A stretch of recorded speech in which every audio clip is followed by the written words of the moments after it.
Hello mga kabibig! Welcome back sa ating bagong YouTube channel. Ito ang pinakamaingay na YouTuber sa balat ng YouTube.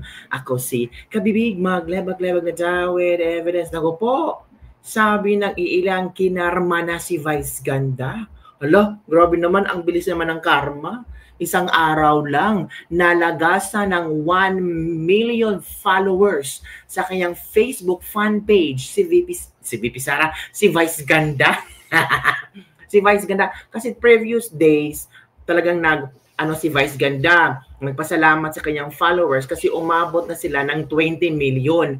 Kagabi, as in sobrang nagsilagasan at nag-unfollow sa Facebook fan page ni Vice Ganda. Yung iba, gusto pa daw nilang subscribe si Vice Ganda sa YouTube, unfollow sa Twitter at saka sa Instagram. Wala, grabe ba talaga ang impact na yung joke ni Vice Ganda? Sabi ng iba, grabe yung impact kasi parang walang respeto sa matatanda. Aside from matanda na si Pangulong Duterte, mag-isa si Pangulong Duterte sa ICC, matanda na kung saan hinarap ang kaso akusado pa lang si Pangulong Duterte.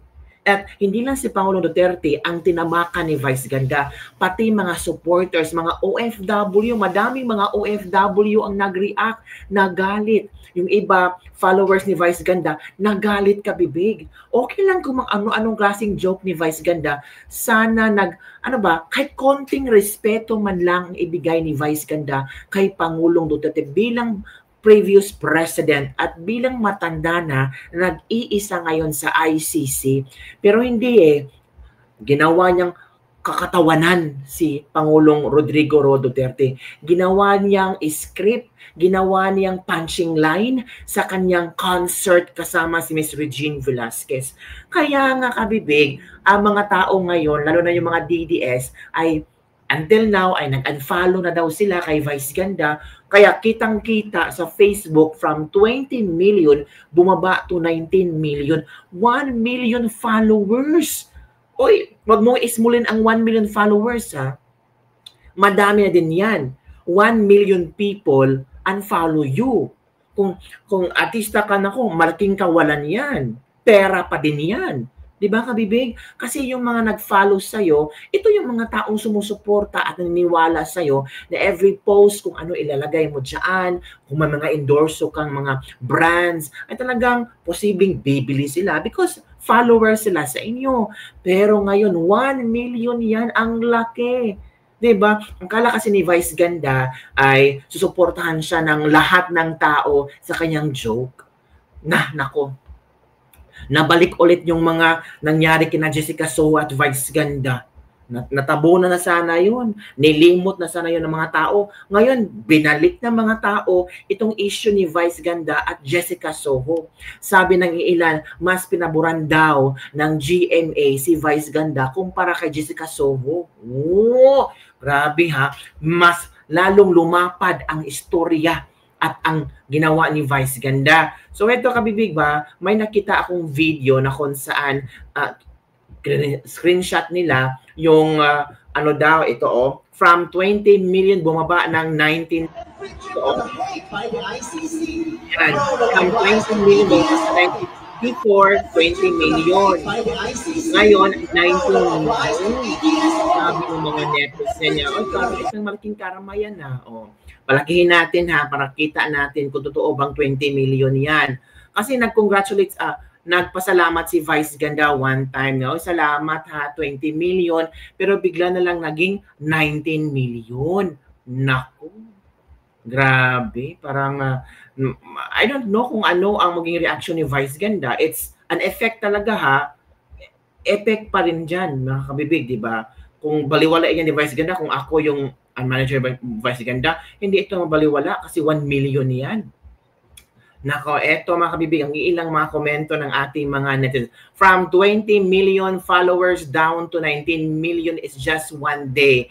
And following continuous, Vice Ganda karma is real. Hala, grabe. Oo, ito Nako. From 20 to 19, sana mamaya 80 na lang, then report. Hala, i-report daw nila. Uy, wag naman po kayong ganyan. Tapos report, kailangan masampulan. 5K lang daw nabawas, naging 19 daw. Na lang daw. Sabi 5K lang daw na bawas, sabi nila. Unfollow Vice Ganda, sabi ng mga ito na ganun talaga. So may komento din si Banat Bay hinggil dito. Alam mo naman si Banat Bay, magbibigay din yan ng komento, lalo na nga ano yan, solid Duterte supporter na yan, Banat Bay, at wag mo talagang subukan na ikutya si Pangulong Duterte kasi grabe itong si Banat Bay pag si Pangulong Duterte, ito na. Panood nyo na ba yung bagong trending ni Vice Ganda na minamak niya si Tatay Digong? Alam nyo, huwag nyo naintindihin tong mama na to. Malamang sa malamang, ito yung bata, pinagmalupitan ito ng kanyang tatay. Kita nyo, anong kinalabasan? Naging Barbie. Diba? Alam nyo, yung mga ganyan tao, feeling ko, walang matinong father figure. Kaya may pagkabastos ang bunganga. Huwag nyo na lang pong isipin. At saka, kita mo naman, kahit anong yaman, kahit anong pagbibili, pagpa-fashion, pagpapakulay ng buhok, siyempre, frustrated yan. Mantakin mo, kahit anong gawin niya, kahit anong yaman niya, hindi siya magkakamatres. Intindihin nyo na lang.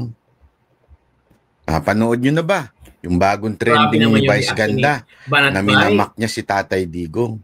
Alam nyo, huwag nyo naintindihin tong mama na to. Malamang sa malamang, ito yung bata, pinagmalupitan ito ng kanyang tatay. Kita nyo, anong kinalabasan? Naging Barbie. Diba? Alam nyo, yung mga ganyan tao, feeling ko, walang matinong father figure. Kaya may pagkabastos ang bunganga. Huwag nyo na lang pong isipin. At saka, kita mo naman, kahit anong yaman, kahit anong pagbibili, pagpa-fashion, pagpapakulay ng buhok, siyempre, frustrated yan. Mantakin mo, kahit anong gawin niya, kahit anong yaman niya, hindi siya magkakamatres. Intindihin nyo na lang. So mga DDS, ano ba, intindihin nyo lang si Vice Ganda? Ano ang iyong komento dito sa reaction ni Banat Bay? Naintindihin nila si Vice Ganda. Sabi ng ilang mga netizen, the best ka talaga, Banat Bay. Tama ka, Banat Bay, wag nang intindihin. Ginamit lang si Pangulong Duterte para sa clout. Nako. Nakinig ang Diyos sa lahat ng sinasabi niya, karmahin din niyang baklang yan. Di siya nakakatawa. Ito pa. Hindi pa ako galit sa mga bakaw, anumang gender. Doon po ako galit sa mga maling pinagagawa nila. Ito sabi ni Gaz Edora. Ito pa ang sabi ng isang netizen. Barbie, hindi yung Barbie, tikbalang yan. From Gabriela Serrano Gabriela. Ito pa, babagsak din yan, babalik din sa kanya. So yun ang mga ilang komento. Meron din isang komento si si Mr. MR. Si MR ba? Sikat ito na vlogger na kung saan ay tawag dito, sinusuportahan si Pangulong Duterte. Ito na. Magkaalaman na talaga, baka may boxing rematch to. Ito na kabibig. Let's listen to this. Vice, bilang mga DDS at taga-suporta ni Tatay Digong, malinaw sa amin na hindi namin nagustuhan ang mga biro at pahayag mo laban sa amin. At dahil may kalayaan kaming pumili, pinipili naming hindi suportahan ang mga proyekto, palabas at pelikula mo. Hindi ito hate campaign, kundi karapatan namin bilang manonood na pumili kung sino ang bigyan namin ng oras, panahon, at suporta. Vice, bilang mga DDS at taga-suporta ni Tatay Digong, malinaw sa amin na hindi namin nagustuhan ang mga biro at pahayag mo laban sa amin. At dahil may kalayaan kaming pumili, pinipili naming hindi suportahan ang mga proyekto, palabas, at pelikula mo. Hindi ito hate campaign, kundi karapatan namin bilang manonood na pumili kung sino ang bigyan namin ng oras, panahon, at suporta. Yun mga kabibig ha. Mas lalong lumawak ang mga galit kay Vice Ganda. Paano kaya ito susolusyonan ni Vice Ganda, no? Paano kaya ito? Naku po. Sana, I don't know kung magbibigay siya ng statement hinggil dito or reaction video hinggil dito. Let's see na lang. Diba? Tingnan lang kung ano ang mangyayari mga kabibig. Diba? Uy, may naalala akong video ni Vice Ganda noon na kung saan, tawag dito, si Pangulong Rodrigo Duterte, binati pala ito si Vice Ganda. Special pala ito ni Pangulong Duterte si Vice Ganda. O, ito ka, bibig ha. Ito. Vice Ganda. You are celebrating your birthday. Ito ba? Ang Vice na walang kasing ganda. Who has made so many millions of our Filipino brothers and sisters happy Diba? on a regular basis. But just watching your program. Diba? You gave a face of a Filipino is very happy. At I wish that you will succeed. Diba? Mahal siya ni So many years. Duterte. And that I pray to God that you live for 1,000 years. Guys, maraming salamat sa tulong mo sa tao pati sa akin. And ang sinasabi ko, sana tatagal ka. Mabuhay. Vice Ganda, walang kasing ganda sa bayan natin. It's a Jetski holiday.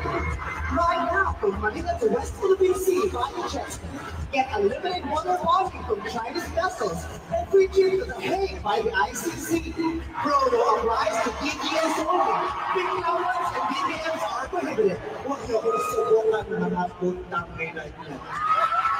Diba? Vice Ganda. Parang walang utang na loob si Vice. Tinuring siyang tao ni Tatay Digong. Tinuring siyang parang hindi naman minahal, kundi sinuportahan, the same time, ina-appreciate ni Tatay Digong noon. Pero ito pala yung ganti ni Vice Ganda. Ala! Nako, ano kaya ang mangyayari nito? Parang marami ang lalong mas magalit nito na ngayong nakita nila ang mga video na Tatay Digong noon na sinusuportahan si Vice Ganda. Yun lang kabibig ang ating News Libag-Libag for the day. Don't forget to like, subscribe, and share this video para sa mga latest trending news na ating pag-usap-usapan. Bye everyone! See you next time!